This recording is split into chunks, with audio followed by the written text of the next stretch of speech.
You may have heard me mention before that your strengths can also be your weaknesses.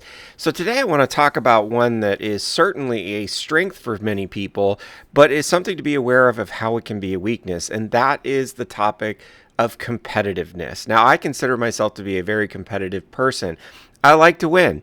I've been a salesperson for most of my life, and I enjoy the thrill of seeing a sale go through to completion. And on the other side, it really kills me inside when it doesn't. And so I consider myself to be competitive.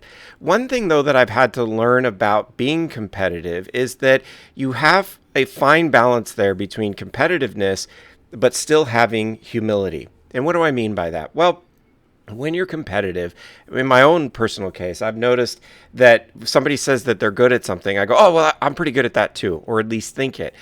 Somebody has a skill set that I look at there, and then I'm thinking, well, how could I study or get to that point of being at their level when I probably never would be at their level?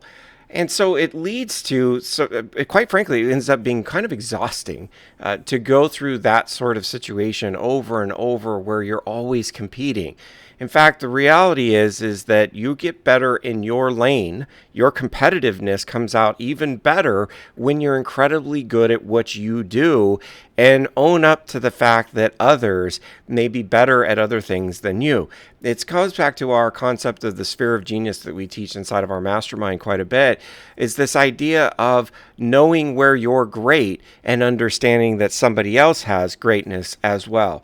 So competitive nature and humility can go hand in hand, but it does take some awareness.